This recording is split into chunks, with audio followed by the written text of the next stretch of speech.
Daily taste the daily.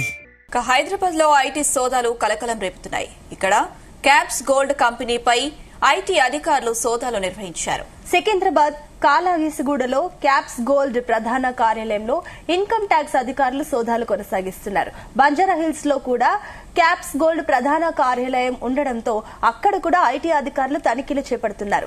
ఈ సోదాల్లో caps gold company పెద్ద ఎత్తున ఐటీ చెల్లింపుల్లో అవకతవకలకు పాల్పడినట్టు ఐటీ గుర్తించింది. క్యాప్స్ గోల్డ్ చైర్మన్ చంద్ర పరమేశ్వరి ఇంట్లో కూడా సోదాలు కొనసాగుతున్నాయి. సుమారు 15 బృందాలతో ఏకకాలంలో సోదాలు చేస్తోంది. వాసవి రియల్ ఎస్టేట్ సంస్థపై ఐటీ అధికారులు సోదాలు నిర్వహిస్తున్నారు. వాసవి సంస్థ క్యాప్స్ గోల్డ్ కు అనుబంధంగా ఉన్నట్లు ఐటీ గుర్తించింది. ఈ క్రమంలోనే సోదాలు జరుగుతున్నాయి. ఇక వాసవి సంస్థలో డైరెక్టర్ గా ఉన్న అభిషేక్, సౌమ్య కంపెనీలపై కూడా రైడ్స్ నిర్వహించింది ఐటీ సిబ్బంది. క్యాప్స్ గోల్డ్ లో కూడా అభిషేక్, సౌమ్య డైరెక్టర్ గా ఉన్నారు. వాసవి కంపెనీకి సంబంధించి దానిపై ఆరా తీస్తున్నారు. వాసవి రియల్ ఎస్టేట్ గ్రూప్స్ పైన ఏకకాలంలో ఐటీ అధికారులు సోదాలు నిర్వహిస్తున్నారు.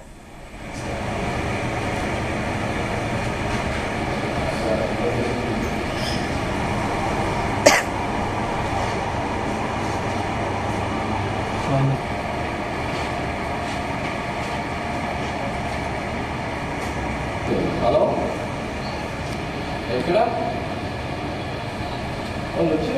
ఇదే అంశం సంబంధించి మరిన్ని అప్డేట్స్ మా క్రైమ్ బ్యూరో చీఫ్ రవితేజ అందిస్తారు. ఎస్ రవితేజ. హైదరాబాద్ లో 2 బడా కంపెనీలలో ఈ ఐటీ సోదాలు కొనసాగుతున్నాయి. క్యాప్స్ గోల్డ్ కంపెనీపై ఒక పక్క సోదాలు కొనసాగుతుండగా వాసవి గ్రూప్ ఆఫ్ కంపెనీస్ పై కూడా రెండో పక్క ఈ సోదాలు కొనసాగుతున్నాయి. ఈ రెండు కూడా ఒకే లింక్ తో ఆధారపడి ఉండడంతో ఈ 2 కంపెనీలలో భారీగా అవకతవకలు జరుపుతా ఉన్నారు. ఐటీ పరిధిలోకి రాకుండా ఇక్కడ వచ్చినటువంటి ఫండ్స్ ని అక్కడ వచ్చినటువంటి ఫండ్స్ ని ఇక్కడికి మళ్లించి ఐటీని ఎగ్గొట్టేటువంటి ప్రయత్నాలు చేస్తా ఉన్నారంటూ కూడా ఇన్ఫర్మేషన్ టెక్నాలజీ ఇన్కమ్ ట్యాక్స్ అధికారులకు ఈ సమాచారం రావడంతో అధికారులు అక్కడికి చేరుకొని ఈ 2 గ్రూప్స్ కి తాలూకు సంబంధించి సుమారు 60 చోట్ల ఈ సోదాలు కొనసాగిస్తా ఉన్నారు. ఉదయం 6:30-7 ప్రాంతంలో నుంచి ఈ 2 కంపెనీలకు చెందినటువంటి డైరెక్టర్లు, చైర్మన్లు, కంపెనీలో ఉన్నటువంటి షేర్ హోల్డర్స్ తో సహా ఆ కంపెనీలో భాగస్వాములైన అన్నట్టు వ్యక్తులపైన ఈ సోదాలు కొనసాగిస్తా ఉన్నారు. క్యాప్స్ గోల్డ్ కంపెనీపై ఐటీ అధికారులు సోదాలు నిర్వహించినప్పుడు సికింద్రాబాద్ కాలచిగూడ క్యాప్స్ గోల్డ్ ప్రధాన కార్యాలయంలో ఇన్కమ్ ట్యాక్స్ అధికారులు ఈ సోదాలు ఉదయం నుంచి సాగిస్తా ఉన్నారు. మినరల్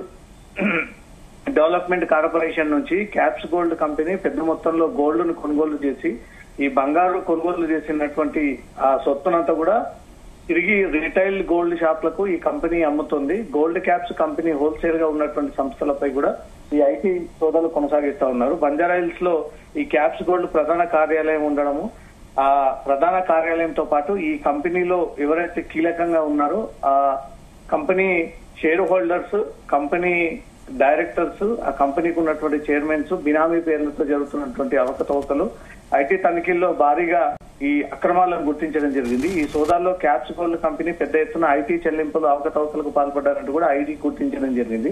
క్యాప్స్ గోల్డ్ చైర్మన్ చంద్ర పరమేశ్వర్ ఇంట్లో ఆ కంపెనీకి చెందినటువంటి మరో కొంతమంది డైరెక్టర్ ఇళ్లలో సుమారు 15 బృందాలతో ఈ క్యాప్స్ గోల్డ్ కంపెనీ డైరెక్టర్స్ ఇళ్లలో ఈ సోదాలు కొనసాగుతా ఉన్నాయి. మరోపక్క వాసవి రియల్ ఎస్టేట్ సంస్థపై కూడా ఐటీ సోదాలు ఉదయం నుంచి కూడా కొనసాగుతా ఉన్నాయి. ఈ క్యాప్స్ గోల్డ్ అనుబంధంగానే ఈ వాసవి సంస్థ ఈ 2 ఒకే కంపెనీకి చెందినటువంటి ట్రాన్సాక్షన్స్ సాగుతా ఉన్నాయంటూ కూడా ఐటీ అధికారులు గుర్తించి ఈ సోదాలు కొనసాగిస్తా ఉన్నారు. వాసవి సంస్థలో డైరెక్టర్ గా ఉన్నటువంటి అభిషేక్, సౌమ్య ఈ 2 కంపెనీలలో కూడా ఈ రైట్స్ సాగిస్తా ఉన్నారు.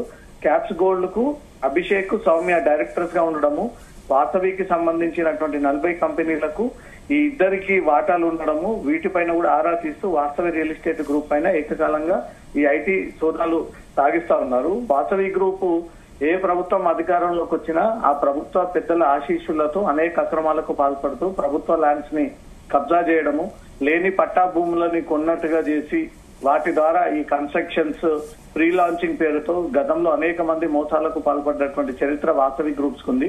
ఇక్కడ ఏ ప్రభుత్వం అధికారంలోకి వచ్చినా ఆ శాఖకు చెందినటువంటి మంత్రులు ఎవరున్నారు, ఆ డిపార్ట్మెంట్ కి చెందినటువంటి రెవెన్యూ, మున్సిపల్ ఎవరున్నారు, స్థానికంగా ఉన్నటువంటి వారిని ఎలా మేనేజ్ చేయొచ్చు, ఎలా ఈ అక్రమాలు బయటికి రాకుండా మేనేజ్ చేయొచ్చు అంటూ కూడా బాగా ఆరితేరినటువంటి రియల్ ఎస్టేట్ సంస్థ కాబట్టి ఏ ప్రభుత్వం అధికారంలోకి వచ్చినా వారితో చేతులు కలిపి ఈ పెద్ద అక్రమాలకు పాల్పడతా ఉన్నారు. Vasavi constructions, Vasavi Ananda Nilayam, Vasavi corporate office, Vasavi Metropolis, Vasavi Constructions and Real Estate, Vasavi Srinilayam, Vasavi Nandanam, Vasavi Urban, Vasavi Sarovar, Vasavi Atlantis, మొత్తం 12 అధికారికంగా వీళ్ళు రిజిస్టర్ చేసుకున్నటువంటి కంపెనీలతో పాటు ఇప్పటి వరకు అనధికారికంగా అసలు ఎలాంటి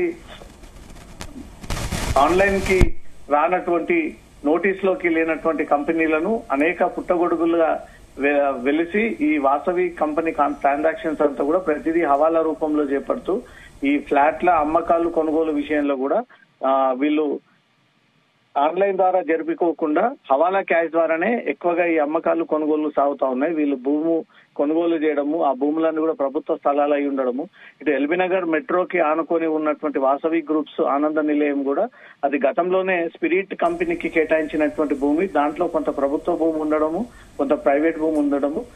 ప్రభుత్వ అధికారుల్ని మేనేజ్ చేసి ఆ కంపెనీ నుంచి దౌర్జన్యంగా లాక్కొని ఈ మొత్తం భూమి తమదే అన్నట్టుగా కూడా చుట్టుముట్టు బ్లూ షీట్స్ వేసి కన్స్ట్రక్షన్ చేపడుతూ అక్కడ ఖరీదైనటువంటి విల్లాస్, ఫ్లాట్స్ అంటూ కూడా జనాలను నమ్మించి కోట్లాది రూపాయల వాళ్ళ దగ్గర వసూలు చేసి ఇప్పటి వరకు ఒక్క ఫ్లాట్ కూడా వాళ్ళకు హ్యాండ్ ఓవర్ చేయకపోవడంపై మాత్రం ఈ వాసవి ఫేక్ అయి ఉండవచ్చు అంటూ కూడా ఈ బాధితులే నేరుగా ఐటీకి ఫిర్యాదు చేయడంతో ఈ రోజు రంగంలోకి దిగి అటు గోల్డ్ క్యాప్స్ కి సంబంధించినటువంటి సంస్థ పైన, దానికి అనుసంధంగా ట్రాన్సాక్షన్స్ జరుపుతున్నటువంటి వాసవి పైన ఏకకాలంగా 45 చోట్ల ఈ సోదాలు కన్స్ట్రక్షన్స్ కి చెందినటువంటి బినామీలు, ఆ కంపెనీలో ఉన్నటువంటి డైరెక్టర్లు, ఆ కంపెనీలో ఇన్ని రోజుల వరకు షేర్ హోల్డర్స్ పెట్టినటువంటి వ్యక్తులు, మిస్టర్ సుధీర్ చందా అనే వాసవి కంపెనీకి చెందినటువంటి వ్యక్తి, తర్వాత మిస్టర్ అభిషేక్ చందా, మిస్టర్ అంకిత్ చందా, మిస్టర్ శ్రీనివాస్ రావు చందా,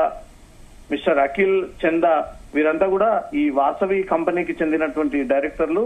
వీరు గతంలో అనేక ఫ్రాడ్ కేసుల్లో ఇన్వాల్వ్ అయి ఉన్నటువంటి వారు. చాలా మంది నిరుపేదలని మోసం చేసి ప్రభుత్వాలని బురుడి కొట్టించి ఐటీ పే చేయకుండా ఇల్లీగల్ గా ఈ వాసవి గ్రూప్ ఆఫ్ పేరుతో ఎక్కడ ప్రభుత్వ స్థలాలు దొరికినా అది ప్రైవేట్ ల్యాండ్ అంటూ కూడా అధికారులను మేనేజ్ చేసి వాటిని కాజేసి దాన్ని కన్స్ట్రక్షన్ రియల్ ఎస్టేట్ పేరుతో వాటిని డెవలప్మెంట్ చేసి తిరిగి ప్రైవేట్ వ్యక్తులకు అమ్ముతున్నారంటూ కూడా వాసవి గ్రూప్ ఆఫ్ కన్స్ట్రక్షన్ పైన అనేక ఆరోపణలు, అభియోగాలు వ్యక్తమవుతున్నటువంటి ఈ తరుణంలో ఐటీ అధికారులు నేరుగా తిరిగి సోదాలు నిర్వహిస్తా ఉన్నారంటే వీళ్ళు కంపెనీలన్నీ కూడా బోకస్ కంపెనీలను ఏర్పాటు చేసి దాని ద్వారా హవాలా ద్వారా డబ్బులని వీళ్ళు స్వీకరిస్తూ ఆన్లైన్ ద్వారా ఐటీ పరిధిలోకి రాకుండా ₹1 కూడా ఇప్పటివరకు ఐటీ పే చేయకుండా కోట్లాది రూపాయలుగా ఐటీ పన్నును ఎగ్గొట్టేటువంటి ప్రయత్నం చేశారన్నట్టుగా కూడా వచ్చినటువంటి ఫిర్యాదులు, ఖాతాదారులు, బాధితులు ఏదైతే తమకు ఫ్లాట్స్ ఇస్తానంటే మోసగించి కోట్లాది రూపాయలుగా అడ్వాన్స్ తీసుకున్నారో ఆ బాధితులంతా కూడా ఐటీని అప్రోచ్ అవ్వడంతోనే ఐటీ రంగంలోకి దిగి వాసవి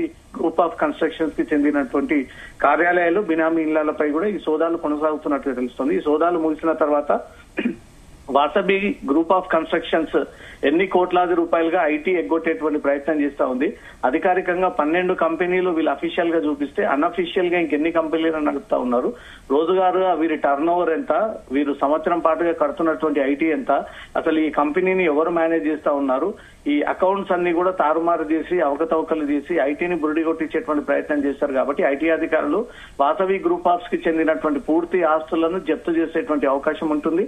ఈ కంపెనీలలో డైరెక్టర్ ఇళ్లలో సాగుతున్నటువంటి సోదాల పైన ఇల్లీగల్ గా వీరు అసెట్స్ అన్ని కూడబెట్టి కోట్లాది రూపాయలుగా ఇంట్లో బంగారం, విలువైనటువంటి డైమండ్స్, ల్యాండ్ పత్రాలు, ఫామ్ హౌజులు, రిసార్ట్స్ ఈ అన్నిటిపై కూడా ఆరా తీసి ఇల్లీగల్ గా ఈ ఐటీ రైట్స్ లో వెలుగులోకి వస్తే మాత్రం అవన్నిటిని కూడా సీజ్ చేసి వీళ్ళందరినీ కూడా చట్టం ముందు, కోర్టు ముందు ప్రవేశపెట్టేటువంటి అవకాశం ఉంది. రవితేజ్, అయితే ఈ ఐటీ సోదాలు ఎప్పటి వరకు కొనసాగే అవకాశం ఉంది? అలాగే ఈ ఐటీ సోదాల్లో కీలకమైన డాక్యుమెంట్స్ ఏవైనా స్వాధీనం చేసుకున్నారా? గోల్డ్ క్యాప్స్ కి చెందినటువంటి బంగారం అంశం విషయంలో వీళ్ళు భారీగా కొనుగోలు చేసి హోల్సేల్ ద్వారా తిరిగి వీళ్ళు విక్రయాలు చేపడతా ఉన్నారు. కొన్నట్టు వాటికి బిల్లులు లేవు, వాటి విక్రయించే వాటికి బిల్లు లేవు. ఇల్లీగల్ గానే ఈ గోల్డ్ ని మార్కెట్ రేటుకు 10% తక్కువగానే ఈ గోల్డ్ విక్రయాలు జరుపుతా ఉన్నారంటూ కూడా క్లియర్ గా అది ఐటీ నోటీస్ పరిధిలోకి రావడంతో ఐటీ అధికారులు రంగంలోకి దిగి ఎప్పటి నుంచి ఈ గోల్డ్ కొనుగోలు విక్రయాలు జరుగుతా ఉన్నాయి. ఇవన్నీ ఐటీ పరిధిలోకి ఎందుకు తీసుకురావట్లేదు? ఈ కోట్లాది రూపాయలుగా చంద్ర పరమేశ్వర్ ఈ క్యాప్స్ గోల్డ్ చైర్మన్ సంబంధించి ఇళ్లలో, డైరెక్టర్ ఇళ్లలో, బినామీ ఇళ్లలో తాను ఇప్పటి వరకు ఏర్పాటు చేసుకున్నటువంటి హోల్సేల్ రీటైలర్స్ కంపెనీస్ పై కూడా ఐటీ సోదాలు జరుపుతూ ఈ క్యాప్స్ గోల్డ్ కంపెనీ ద్వారా ఎంత బంగారం కొనుగోలు చేస్తా ఉన్నారు, మార్కెట్ రేటుకి ఎందుకు తక్కువగా ఇస్తా ఉన్నారు, మీరైనా కనీసం కస్టమర్లకు బిల్లు రైజ్ చేసి అది అఫీషియల్ గా ఐటీ పరిధిలోకి తీసుకొస్తున్నారా లేదా అనే దానిపై కూడా గోల్డ్ కంపెనీస్ కి చెందినటువంటి వ్యాపారవేత్త ఇళ్లలో ఒక పక్క ఐటీ కొనసాగుతా ఉంది. మరోపక్క వాసవి గ్రూప్ ఆఫ్ కన్స్ట్రక్షన్స్ లో మాత్రం భారీగా ఇప్పటికే ఇల్లీగల్ డబ్బు అంతా కూడా పట్టుబడినట్టుగా తెలుస్తుంది. వీళ్ళు వాసవి గ్రూప్ ఆఫ్ కన్స్ట్రక్షన్స్ పేరుతో కస్టమర్ల నుంచి కోట్ల రూపాయలు అడ్వాన్స్ తీసుకొని అవి ఇప్పటి వరకు ఫ్లాట్స్ ని చేతికి హ్యాండ్ ఓవర్ చేయకపోవడము, పొజిషన్ ఇవ్వకపోవడము, ఇంకా కన్స్ట్రక్షన్ కొనసాగుతుండడము, ప్రైవేట్ భూమి కాకపోయినా అది ప్రభుత్వ భూమిని కాజేసి ఇంతకుముందు ఇచ్చినటువంటి కంపెనీ నుంచి దౌర్జన్యంగా లాక్కొని ఇవన్నీ కూడా వాసవి గ్రూప్ ఆఫ్ ల్యాండ్స్ అంటూ కూడా బోర్డు పాతి అధికారుల్ని మేనేజ్ చేసి ఇక్కడ స్థానికంగా ఉన్నటువంటి ఎల్బీనగర్ రెవెన్యూ, మున్సిపల్, పోలీస్ పై స్థాయి అధికారుల వరకు కూడా మేనేజ్ చేసి ఇక్కడ ఫ్లాట్ 1,50,00,000, 2 కోట్ల చొప్పున ఒక్కొక్కటిగా వీళ్ళు విక్రయాలు జరుపుతూ కేవలం ఎల్బీనగర్ లో ఉన్నటువంటి ప్రాజెక్ట్ ద్వారానే కనీసం 2,000-3,000 కోట్లని వీళ్ళు వసూలు చేసేటువంటి ప్రయత్నం చేయడము, అవన్నీ కూడా ఐటీ పరిధిలోకి తీసుకురాలేదు. వీళ్ళు పర్సనల్ గా హవాలా రూపంలో డబ్బులు తీసుకుంటున్నారంటూ కూడా గుర్తించి ఈ రైట్స్ కొనసాగిస్తా ఉన్నారు. Anusha. Right Ravi Teja, thank you.